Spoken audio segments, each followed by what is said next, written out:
Vamos a continuar. Estamos revisando el contexto sociocultural de la situación de América.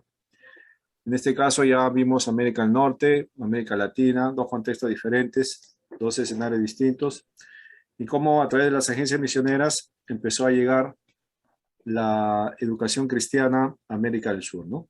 Trabajos realizados por muchos misioneros que vinieron acá a América del Sur.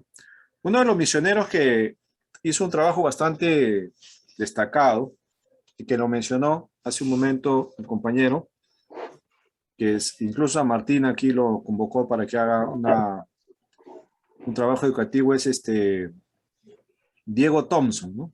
Diego Thompson es un educador bastante influyente en el trabajo en América Latina, ¿no? Él trajo toda una propuesta educativa, un método educativo para ser instalado en la educación en América Latina. Entonces, quería pasar el video de Diego Thompson, pero primero quiero terminar con la exposición y luego, si nos da tiempo, vamos a conocer un poco de cerca el trabajo que hace Diego Thompson en América Latina, en la parte educativa, ¿no?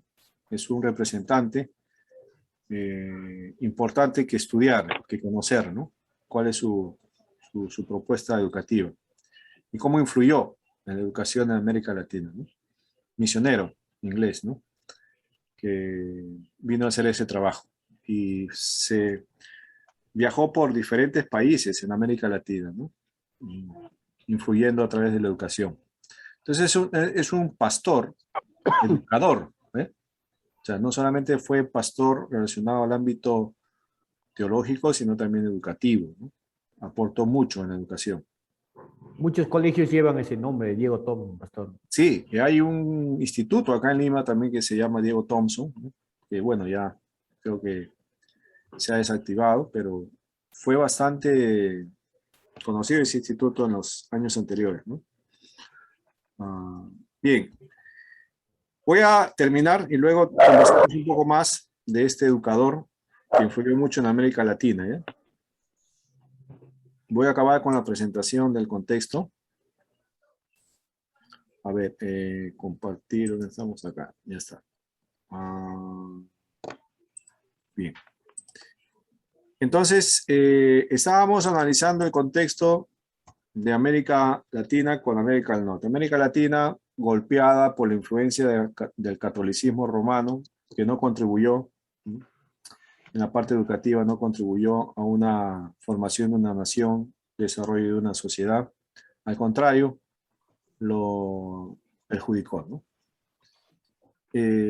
Luego de toda esa influencia católica romana, española, conquista, ¿no? Y en el tiempo de la independencia, y en el tiempo de la independencia se empieza a generar ya una nación latinoamericana, ¿no? Después de la corriente libertadora de José de San Martín, Sucre, y todo el movimiento libertador, ¿no? La independencia de las naciones, de los estados, se empieza a dar, ¿no? Y luego empieza un periodo republicano, donde cada nación empieza a ser una república, y se empieza a formar un contexto, ¿no? Cultural en Latinoamérica, sociocultural en Latinoamérica. De alguna manera compartimos ese contexto, ¿no? No es solamente propio de Perú, sino es parte de Latinoamérica, donde hay una combinación de populismo, ¿no? Propuestas populistas que acompañan discursos políticos de generación en generación, ¿no? Propuestas a atender las necesidades urgentes de la población, que es notoria sus necesidades, pero que nunca se cumplen, ¿no? Hay una indiferencia a las necesidades, pero que son discursos repetitivos, ¿no? Que la gente cree una y otra vez y no hay una respuesta a eso, ¿no? La crisis económica acompaña a muchas naciones en Latinoamérica, ¿no? Naciones como Ecuador, que pasó una crisis severa, ¿no? Argentina, que en la década anterior estuvo con problemas económicos. Perú, que en los tiempos del paquetazo de Alan García pasó de crisis económica. O sea, hay una constante en las naciones latinoamericanas de enfrentar a crisis económica, ¿no? Somos ya, digamos, curtidos en esos asuntos, ¿no? Violencia revolucionaria que se da como respuesta a diferentes situaciones propias de cada nación, ¿no? Por ejemplo, acá en el Perú, la presencia de la propuesta revolucionaria del Sendero Luminoso, el MRTA, ¿no? Toda el caos que produjo aquí, ¿no? Toda la inestabilidad que produjo acá, la inseguridad, ¿no? Que se vivió en los años de los 80, ¿no? Sobre todo en toda la década de los 80, que también pasó con el movimiento de Che Guevara en toda la parte de Argentina, Bolivia, ¿no? El movimiento guerrillero en la FARC en Colombia, la dictadura de Fidel Castro en Cuba, la guerrilla en El Salvador, hace poco, ahora, la dictadura en Venezuela, ¿no? Todo eso provoca una violencia revolucionaria, una inestabilidad sociocultural, ¿no? Un caos como nación, ¿no? El concepto del machismo en América Latina es bastante predominante, ¿no? La idea del machismo versus el hembrismo, ¿no? Hay esa figura, ¿no? Esa controversia, esa disputa, ¿no? Entre hombres y mujeres, el machismo y por otro lado el hembrismo, ¿no? Los latinos, por lo general, nos caracterizamos por tendencias políticas contradictorias, ¿no? Y acá hay un ejemplo, ¿no? Acá hay un ejemplo muy claro para nosotros, ¿no? Por ejemplo, en el gobierno, el primer gobierno de Alan García, ¿no? Fue un gobierno bastante lamentable para el país. Sin embargo, se vuelve a elegir a esa persona para que tenga un segundo gobierno, ¿no? O sea, es poco contradictorio elegir representantes, ¿no? Que hicieron mal, ¿no? Los volvemos a elegir, ¿no? O sea, hay estas contradicciones se dan en América Latina, ¿no? Por lo general, ¿no? Entonces, así está nuestra situación en general, ¿no? En ese contexto, fíjense el contexto es muy importante para establecer las bases educativas, ¿no? La gente con la cual trabajamos en nuestras iglesias, ¿no? En nuestras iglesias, son, ¿no? Y en general en América Latina, son masas campesinas marginadas, ¿no? En algunos países estos se han convertido en barrios marginales, ¿no? La migración hacia las capitales, ¿no? Debido a las situaciones de pobreza en otros lugares, han creado masas, ¿no? Agrupaciones, nuevos lugares de vivienda llamados asentamientos humanos, ¿no? Personas que han sido obligadas a salir de su lugar por diferentes situaciones, en el caso de crisis económicas, inseguridad, violencia, han emigrado y se han asentado en las periferias de la capital, ¿no? Por ejemplo, un distrito acá que tiene esa característica, ¿no? Es Atevitarte, en Lima, ¿no? Atevitarte está poblada en su gran mayoría de inmigrantes de la zona central del país, ¿no? Que vinieron en el tiempo del terrorismo, escapando de eso y también para buscar mejores oportunidades de desarrollo, ¿no? Tanto económico como educacional, ¿no? La pobreza educativa en la cual se encontraba el país impulsaba que mucha gente del campo, de la zona central, viniera a buscar una mejor propuesta educativa aquí, ¿no? Y si no, las periferias de Lima, ¿no? Uno es Ate, ¿no? Atevitate, otro es Villa El Salvador, ¿no? San Juan del Lurigancho, ¿no? ahora los poblados en Ventanilla, ¿no? En fin, toda esa inmigración, ¿no? ha provocado esto, ¿no? Entonces, no es extraño ver en los países de Latinoamérica este contexto, ¿no? La migración de muchas personas hacia la capital y la presencia y la formación de subculturas dentro de una cultura, ¿no? La subcultura. Por ejemplo, aquí, en el país, en Perú, y esto es importante, hermanos, para poder tener propuestas educativas, ¿no? Eh, nosotros tenemos varias culturas, ¿no? No hay solamente una, ¿no? Por ejemplo, una cultura que nació en todo este movimiento de migraciones hacia la capital, se conoce como la cultura chicha. ¿Usted sabe cuál es la cultura chicha? Mm, Y incluso tiene música, ¿no? La música chicha, ¿no? Ya, esa música chicha es una expresión de esa cultura que se refleja en música, ¿no? Y es una mezcla de cuestiones propias de un lugar con otra cultura, ¿no? Es una mezcla, ¿no? De lo provinciano con lo capitalino, ¿no? Nace una mezcla y se le conoce como cultura chicha, ¿no? Eh, ahí está, ¿no? Son culturas que van naciendo, ¿no? En esta mezcla, en estas situaciones propias de cada lugar, ¿no? Ahora, dentro de Latinoamérica también aún tenemos muchas tasas de falta de instrucción, ¿no? Analfabetismo y mala educación. ¿Ya? La mala educación es algo que acompaña a muchos poblados en América Latina, ¿no? La falta de una buena educación, ¿no? Las oportunidades educativas son bastante escasas, ¿no? Eh, y ese tipo de contexto sociocultural lo vamos a encontrar en las localidades donde trabajamos en la iglesia. En su localidad, en mi localidad, vamos a encontrar ese contexto sociocultural, ¿no? Eso vamos a encontrar.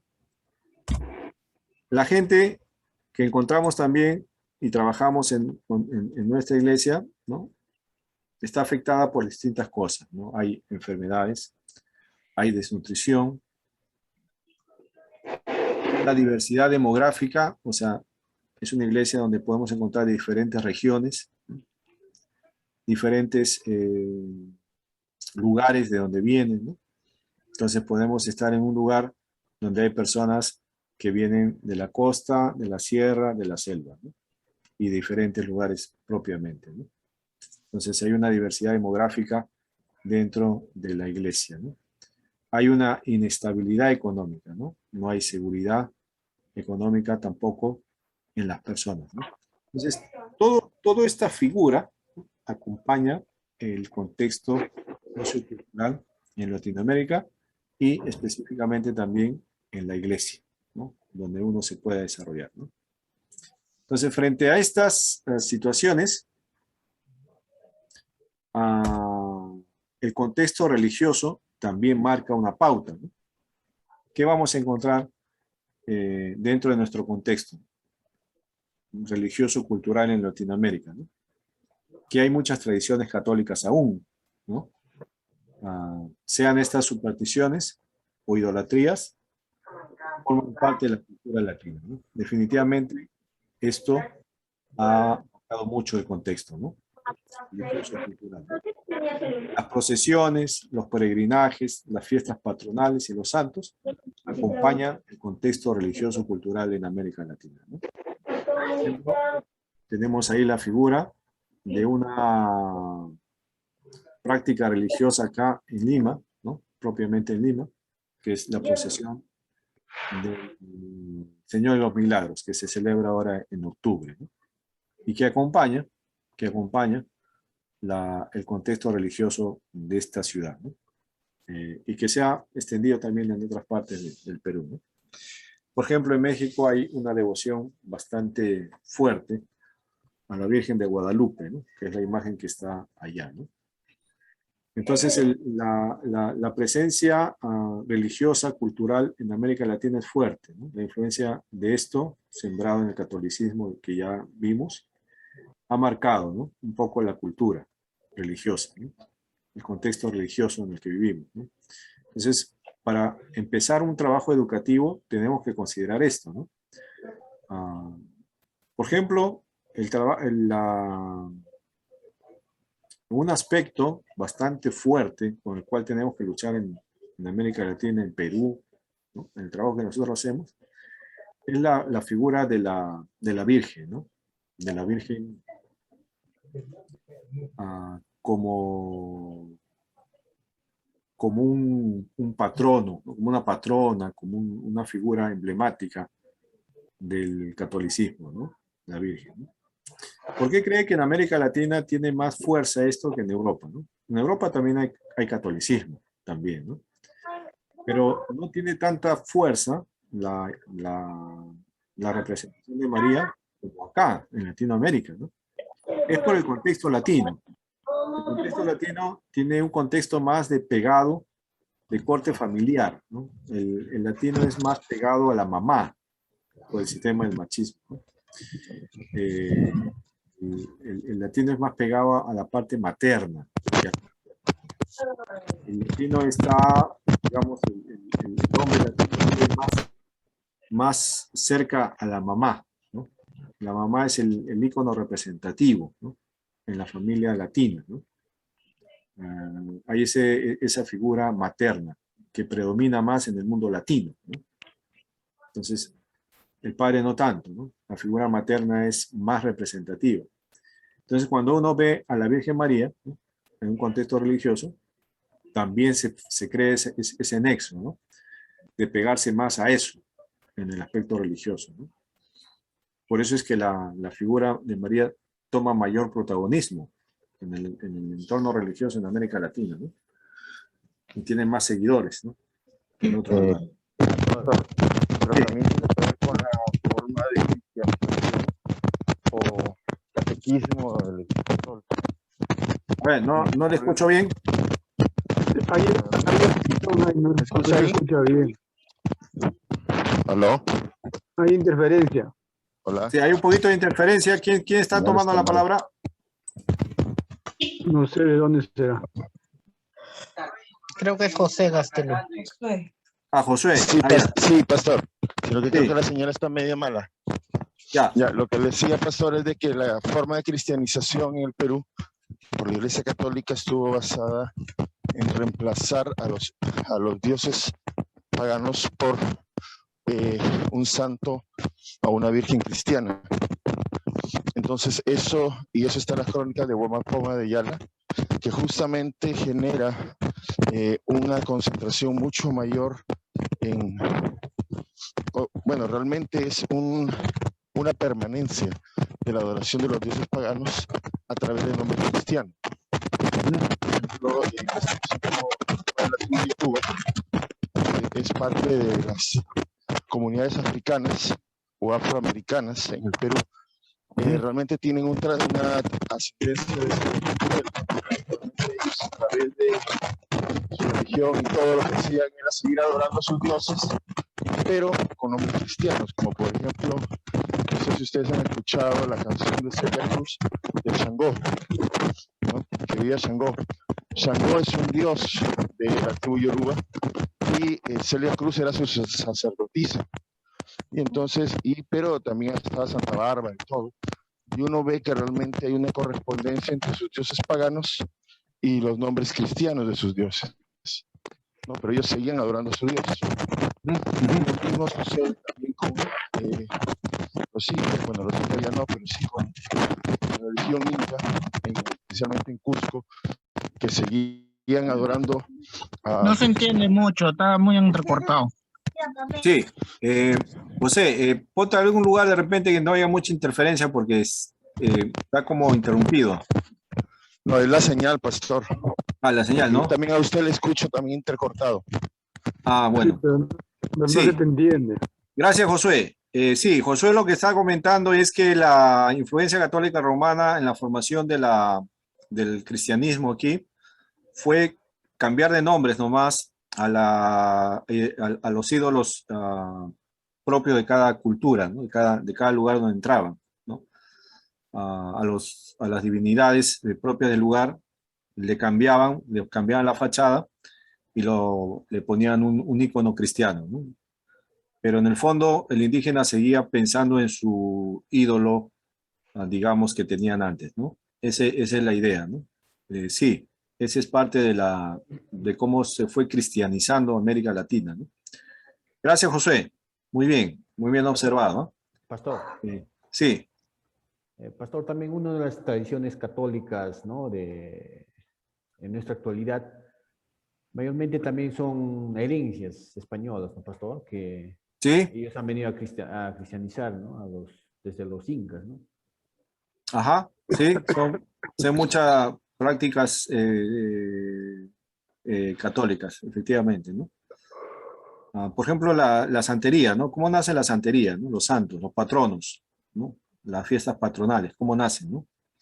Interesante, ¿eh? Porque cuando se empiezan a establecer las iglesias, ¿no? Los monasterios en diferentes lugares acá en el Perú, voy a hablar del Perú porque es más o menos lo que estamos más cerca. Se empiezan a establecer los monasterios, los conventos, ¿no? A los indígenas, ¿cómo los empiezan a manipular y asustar, ¿no? Levantando una imagen de algún personaje religioso encima del convento, del monasterio, ¿no? Y le empiezan a amedrentar y asustar, ¿no? Diciendo que ese personaje los está mirando, ¿no? Está observando todo lo que ellos hacen, ¿no? Y tienen que tener cuidado porque él es el que los está vigilando, los está cuidando, etcétera, ¿no? Y le dan un nombre, ¿no? Entonces, de ahí empieza ya la veneración, ¿no? El celebrar a ese patrono que está cuidando la ciudad, el pueblo, ¿no? Rindiéndole su fiesta, ¿no? Patronal, ¿no? Por eso cada localidad en el Perú tiene su fiesta patronal, ¿no? Los que son de provincia, de repente conocen un poco más de cerca esto, ¿no? Cada lugar tiene su patrono, ¿no? Y celebran su fiesta, hasta hoy, ¿no? Bueno, ya el sentido religioso un poco que está dejándose de lado ya más de diversión, de fiesta, ¿no? Pero esos son sus orígenes más o menos, ¿no? Entonces, el contexto religioso en el cual vivimos está marcado por esto, ¿no? Por esto. Con lo cual tenemos que lidiar, con lo cual tenemos que trabajar y presentar una propuesta educativa, ¿no? Cómo llevar a cabo la educación cristiana en este contexto, ¿no? Latinoamericano en el que vivimos, ¿no? Es interesante. Esta clase tiene la finalidad de mostrar el desafío que tenemos que enfrentar, ¿no? Es un desafío el que tenemos que enfrentar. Usted, para presentar una propuesta educativa que es parte de su trabajo, ¿no? Final, es conocer el contexto sociocultural religioso en el cual se encuentra, ¿no? Ya sabe un poco el trasfondo histórico de esto, ¿no? Pero usted, donde está, tiene que ahora ver ese asunto, ¿no? Tiene que trabajar y ver específicamente ese asunto, ¿no? Por ejemplo, Pablo Lezameta, ¿no? Él está en Huánuco. Sí, pastor. Él está en Huánuco. Entonces, el contexto huanuqueño, ¿no? Sociocultural religioso, es bastante parecido al contexto en Lima, pero tiene algunos matices distintos, ¿no? Hay un contexto distinto en Huánuco, ¿no? En relación al contexto de los que viven en Lima, ¿no? Hay cosas distintas que Pablo tiene que analizar, tiene que ver, tiene que observar, ¿no? Para poder plantear una propuesta educativa, ¿no? Otra persona que vive fuera, por ejemplo, el hermano José Mejía, ¿no? Él está en Gozo Eterno, si no me equivoco. Ventanilla, sí. Ya. Pachacute, Hermano Ventanilla. José está en el sector de Ventanilla, ¿no? Ventanilla es un distrito grande y que se ha formado en base a una situación particular, ¿no? Y el contexto de la zona es distinto al contexto de Pablo. Estamos en Perú, pero son distintos contextos, ¿no? Y José tiene que analizar ese contexto, ver por qué él es de ahí, él conoce, ¿no? Para hacer una propuesta educativa, ¿no? Otro, por ejemplo, César Chávez está en Los Olivos, gracias a Dios, en parte de la Panamericana Norte, ¿no? Otro contexto, dentro de la misma ciudad hay diferentes contextos, ¿no? Del lugar, ¿no? Propios del lugar, ¿no? Y en fin, en Piura, por ejemplo, en Piura está Josué. hermano Iván, ¿no? Hermano Iván Malgarejo, está, Josué también está creo que en Piura, ¿no?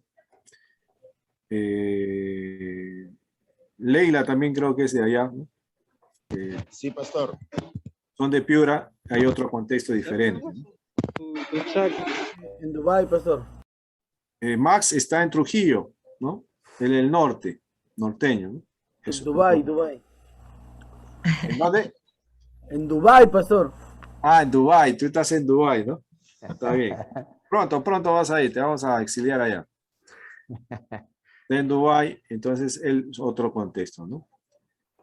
Incluso dentro de la misma ciudad de Lima hay diferentes contextos, ¿no? Sociocultural, ¿no? Socioeconómico, socio-religioso también, ¿no? Por ejemplo, como les digo, en Ate es común ver una celebración, una fiesta patronal porque la mayoría vienen de provincia, ¿no? Pero en otro lugar de Lima, en otro distrito de Lima, no lo va a ver, no hay eso, ¿no? Estando en la misma capital, ¿no? Muy bien. Entonces, hasta ahí vamos a hacer el contexto. Ya analizamos un poco la educación, cómo se llegó, cómo se fue dando, la herencia que hemos recibido, ¿no? Y cómo las agencias misioneras han empezado el trabajo aquí en América Latina. Pastor, Oh, sí, no sé si podría dar un alcance, ¿no? Lo que usted dice es cierto, ¿no? El contexto sociocultural, por ejemplo, en caso de mi ciudad, ¿no? O el lugar donde que yo estoy a cargo, pastor, son normalmente migrantes, ¿no? De las zonas altandinas, ¿no? Y tienen diferentes costumbres, ¿no? Ellos, ¿no? O sea, y el contexto, lo de la ciudad también son diferentes, ¿no? Porque se sabe que, bueno, pues una parte de selva y una parte sierra, ¿no? Y muchos han venido, ¿no? De diferentes lugares. Y en el caso de la zona en que yo estoy a cargo, pastor, normalmente provienen de las zonas altoandinas, ¿no? Y tienen sí, pues. diferentes costumbres, ¿no? Sí, es interesante. Ahora, el comportamiento de una persona de la selva es distinto al comportamiento de una persona de la sierra, digamos, ¿no? Son distintos, ¿no? Correcto. Es diferente carácter, diferente forma de desplazarse, ¿no? Diferente, ¿no? Entonces, Tiene más puro gozo. agoso, ¿no? Sí, es por su carácter, es por su clima, por su zona, todo influye en su persona, ¿no? En cambio, la zona centro son más pausados, ¿no? Más tranquilos. Es diferente, ¿no? A los del norte de Piura también son diferentes, ¿no? Interesante. Ese estudio es muy importante para presentar una propuesta educativa. Por ejemplo, nosotros como denominación tenemos una iglesia, si usted conoce, tenemos una iglesia en Huaraz, en la parte alta de Huascarán, en la comunidad de Mamapampa. Hay una iglesia ahí de la denominación, ¿no? Interesante porque cuando se empezó el trabajo ahí, ¿no? Se estaba haciendo un trabajo en la parte de educación cristiana, tomando en cuenta el idioma español como parte de transmisión de la educación. O sea, las clases, las prédicas, las enseñanzas, los cantos se hacían en español, ¿no? Y no había mucha respuesta porque la mayoría de personas ahí hablan quechua. Entonces, cuando iba un hermano que sabía quechua, ¿no? Y empezaba a hablar en quechua, a enseñar, a compartir en quechua, había más respuesta que cuando había en español, a pesar de que los que vivían ahí hablaban quechua y también español, pero se sentían más identificados con qué, con el quechua. Es algo, es propio de su cultura, ¿no? Entonces, para yo poder educar, enseñar, darle educación cristiana, tengo que evaluar eso, ¿no? Si no, me voy a poner como un católico conquistador, ¿no? Que tengo que imponer algo, ¿no? Y no toma en cuenta su cultura, ¿no? Muy bien. Uno de los representantes sobresalientes en este tiempo de la educación cristiana en América Latina, como les dije, fue Diego Thompson. Diego Thompson fue un educador sobresaliente. destacado en la etapa formativa en América Latina. Les voy a dejar como tarea esto, ¿ya? Porque ya no nos da el tiempo para poderlo ver y compartir y analizar un poco la vida de él y qué labor hizo, ¿no? Cuál fue su método que empleó para llevar a cabo la educación, ¿no? Entonces, les voy a dejar ya el video en el grupo del seminario para que usted lo vea. Es un video corto, ¿no? Video dura, a ver, ¿dónde está? Acá está.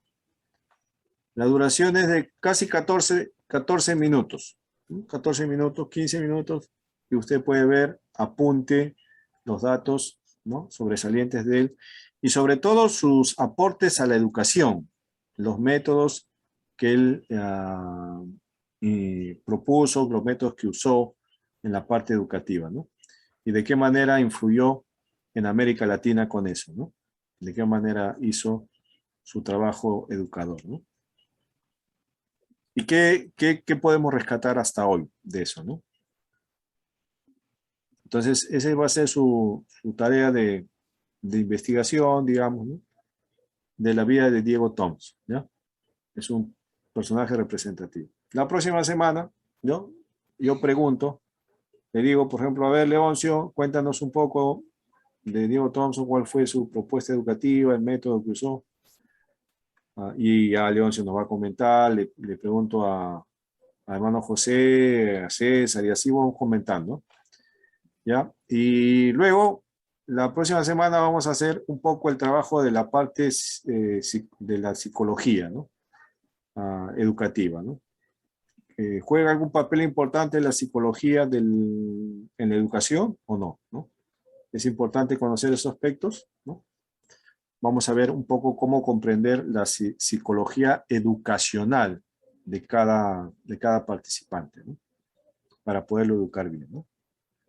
Interesante, ¿eh? Y luego ya vamos a la parte práctica, ¿no? De cómo poder llegar a los niños, jóvenes, adolescentes, adultos, ancianos, ¿no? Llevando la educación, ¿no? Ya cosas prácticas, ¿no? Ya hemos visto el marco teórico, histórico, ahora vamos a las cosas prácticas, ¿no? Cómo hacer, ¿no? Cómo entender el desarrollo educacional de la persona, ¿no? Luego vamos a hacer un poco de lo que es ya trabajo dentro de cada congregación, ¿no? Los materiales educativos, las propuestas educativas que hay, ¿no? Los métodos educativos, etcétera, etcétera, ¿no? Y al final ya hacemos su trabajo final. Le esperaré que presente un trabajo adecuado. Muy bien, ¿alguna pregunta hasta ahí? Si no, ya Pastor, vamos. solamente Yamir está conmigo porque su celular está mal. Sí, José. Sí, estoy con Yamir aquí porque su celular está mal. Yamir también está presente. Sí. Estoy, pastor. Ya, entonces voy a poner acá a Yamir. Ya, Yamir lo había llamado, pero no le puse presente. Falta. ¿Leila está también ahí? ¿No está? Josué, ¿Leila está ahí o no? No, conmigo no está. Nosotros con David y con Yamir estamos en Pueblo Nuevo Colán, pastor. Estamos en la obra. Ya. Está bien. Ya, entonces Leila no ha podido participar hoy día. Ya, muy bien. David, Iván no puedo llegar hoy día, ¿no? Se ve que debe haber algún problema en Piura porque Leila está con Iván en Piura. Ya, entonces han tenido problema con la señal porque creo que al principio estuvieron. Sí, al principio lo había Leila, pues, pero después ya parece que se fue. Sí, ellos están juntos ahí en Piura, pero no sé qué habrá pasado ahí. También están ahora. Bueno, hay que considerar que estuvieron en la primera parte y en la segunda, ¿no? Bien, si no hay preguntas, entonces le dejo esa tarea. Si es que puede comunicarle, hermano David, a Iván y a Leila lo que tienen que hacer, le agradecería, ¿ya? Sí, yo acá les avisamos entre nosotros. Ya, por favor, gracias. Bien, hermanos, vamos a despedirnos. Ya veo que están un poco cansados, ¿no? Ya la hora está avanzada, es bastante trajinado, ¿no? Y encima de un estudio, y yo sé que cansa bastante, ¿no? pero estamos atentos, ¿no? Estamos atentos. Vamos a levantar una oración ya para despedirnos y descansar. Y mañana continuar con fuerza, ¿no? Vamos a orar. Oramos. Señor, te damos gracias en esta noche por el tiempo que nos has permitido estar juntos y conocer un poco más acerca de la educación cristiana, cómo tu palabra, Señor, fue llegando hacia nosotros, cómo, Señor, en ese proceso usaste a muchas personas como instrumentos tuyos.